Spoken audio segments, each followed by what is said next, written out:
அதற்கு கீழ்ப்படியணும். நோக்கத்தை வச்சிருக்காரா, அதுக்கு என்ன பண்ணணும்? கீழ்ப்படியணும். நம்மளே ஒரு ஐடியாவை யோசிச்சுட்டு நம்மளே நமக்கு ஒரு திட்டங்களை வகுத்துக்குவோம் என்றால் இது பேர் தான் விக்கிரக ஆராதனை. ஆண்டவரே நீங்க கொஞ்சம் நவருங்க, நான் பாத்துக்கிறேன், எனக்கு நீங்க வேணாம், எனக்கு கண்ணுக்குட்டி வேணும் அப்படின்னு ரொம்ப நல்லவங்க எதுவுமே வேணாம்.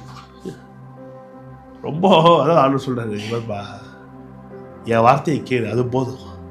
நீ எனக்கே புத்தி சொல்லி ஆண்டவருக்கு ஆலோசனை சொல்ற அளவுக்குலாம் அங்கே யாரோ கிடையாது. கர்த்தர் முட்டாள்தனமா பண்ணாலே மனுஷ ஞானத்திலும் அது பெரிய ஞானமா இருக்கும். மனுஷனோட அதிகமான ஞானத்தை விட கர்த்தருடைய முட்டாள்தனமா செஞ்சாருன்னு வச்சுங்க, அதுவே எப்படி இருக்கும்னா மனுஷங்க எல்லாம் சேர்ந்து இருக்கிறதே புத்திசாலித்தனமா ஒன்று பண்ணா அது எவ்வளவு பெருசா இருக்குமோ அதை விட பெருசா எது இருக்கும்னா கர்த்தருடைய முட்டாள்தனம் இருக்குன்னு போட்டிருக்கு. கர்த்தருடைய புத்திசாலித்தனம் இப்ப எப்படி இருக்கும்? நமக்கு ஒரு வேலை ஆகணும், நாம ஒரு வேலை செய்யணும்னா அதை கர்த்தரிடத்துல கேட்டு செய்யணும், நம்மளா செய்யக்கூடாது அப்படின்னு தாமஸ் பிரித்திவி சொல்றாங்க. கர்த்தர் செஞ்சாரு, கர்த்தர் முட்டாள்தனமா செஞ்சா கூட அது ஒரு நல்லதாக தான் இருக்கும், பிரம்மாண்டமா இருக்கும் அப்படின்னு தாமஸ் பிரித்திவி சொல்றாங்க. கர்த்தர் எதை முட்டாள்தனமா செஞ்சாருன்னு கண்டுபிடிச்சாங்கன்னு தெரியல. கர்த்தர் இந்த உலகத்தை படைத்தது முட்டாள்தனமா, ஏதேன் தோட்டத்தை உண்டாக்குனது முட்டாள்தனமா, மனிதனை படைத்தது முட்டாள்தனமா, அந்த தோட்டத்திலே பழங்களை படைத்தது முட்டாள்தனமா அப்படின்னு எதை கண்டுபிடிச்சாங்கன்னு தெரியல. இங்க எல்லாவற்றையும் நேர்த்தியா மனிதனுக்கு தேவையானது எல்லாம் படைச்சார். வாழ்க்கைக்கு தேவையானதெல்லாம் கர்த்தர் இந்த உலகத்தில் நமக்கு படைத்து தான் மனுஷனை படைக்கிறார். கடைசியா எல்லாத்துக்கும் ஒரு காரணம் இருக்குது. இப்போ ஏதேன் தோட்டம்னா அந்த ஏதேன் தோட்டம் இப்போ இருக்குதா? ஆனா அந்த நடமாடாத ஏதேன் தோட்டம் அன்னைக்கு இருந்து அழிஞ்சு போச்சு. இன்னைக்கு நடமாடும் ஏதேன் தோட்டம் இருக்குது. அது யாருன்னா நாம தான். நம்முடைய சரீரம் தான் நடமாடும் ஏதேன் தோட்டம். நம்முடைய தோட்டமாகிய இந்த இடத்துல நமக்கு நல்ல பழங்களை கொடுக்கணும், நல்ல சாப்பிட்டு மற்றவர்களுக்கு உதவியாக இருக்கணுன்றத அந்த பழங்களை குறிக்குது. எப்படி மற்றவர்களுக்கு உதவியாக இருக்கணும், அதுக்காக தான் இதெல்லாம் உருவாக்குறது.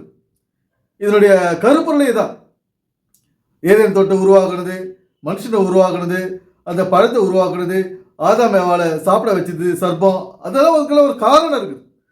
பழத்தை சாப்பிடலன்னா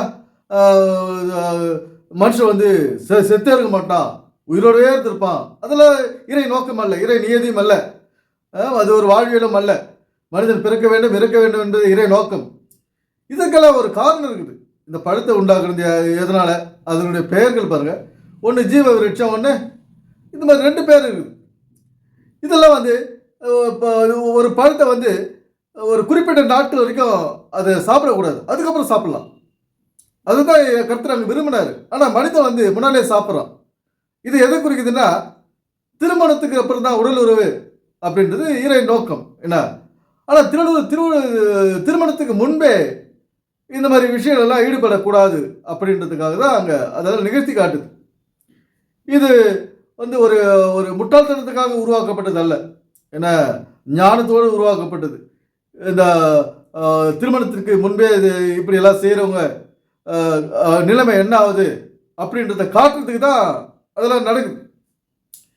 இது இறை நியதி, இறை நோக்கமே இதுதான். மனுஷன் இங்கே இந்த உலகத்தில் பாடுபட்டு சம்பாதிச்சு வாழணும், அறிவாக வாழணும், ஞானமாக வாழணும், புத்தியோடு இந்த உலகத்தில் வாழணும் அப்படின்றதுக்காக தான் இதெல்லாம் உருவாக்கினார். இதெல்லாம் செய்ய வச்சார் மனுஷனை. அதுக்காக தான் படைக்கப்பட்டது இந்த உலகமும் இந்த அதில் உள்ள விஷயங்களும். இதை நம்ம பைபிளின் அடிப்படையில், ரகசியத்தின் அடிப்படையில் நம்ம யோசிக்கணும். இவங்க இதெல்லாம் இப்படியெல்லாம் இந்த நம்முடைய விஷயத்தை எடுத்துகிட்டு போய் அந்த பைபிளோட இணைக்கிறது கிடையாது, நம்முடைய வாழ்வியல் எடுத்துகிட்டு போய் அந்த வசனங்களோட இணைக்கிறது கிடையாது. இவங்க ஒப்புமைப்படுத்தி பார்க்கறது கிடையாது, ஒற்றுமைப்படுத்தி பார்க்கறது கிடையாது.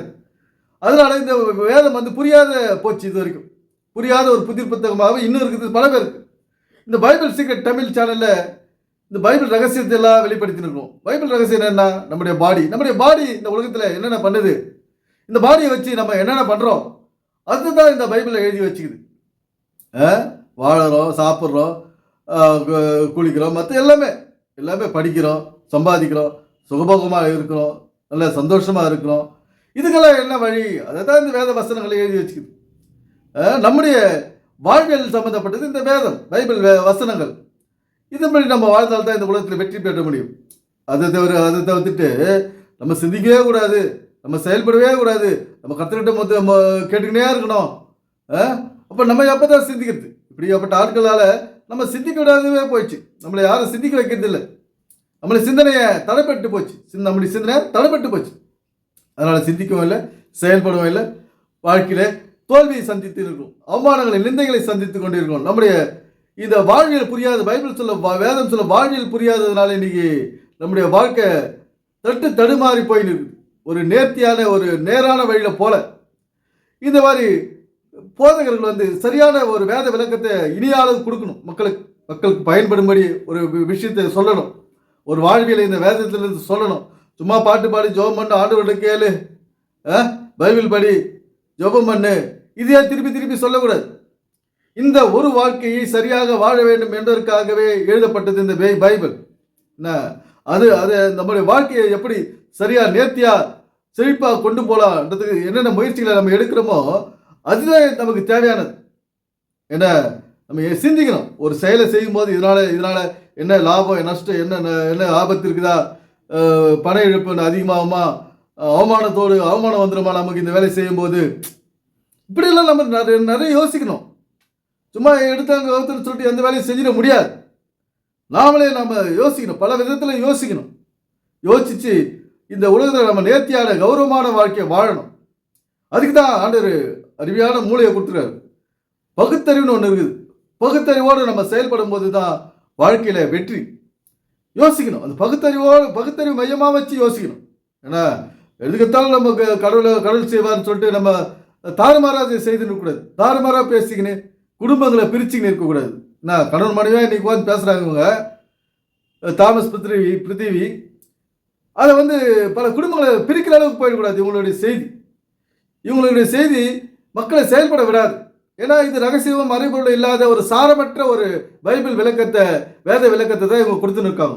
நண்பர்களே, நம்முடைய சேனலை தொடர்ந்து பாருங்கள், சப்ஸ்கிரைப் பண்ணுங்கள், லைக் பண்ணுங்கள், ஷேர் பண்ணுங்கள். நன்றி, வணக்கம் நண்பர்களே.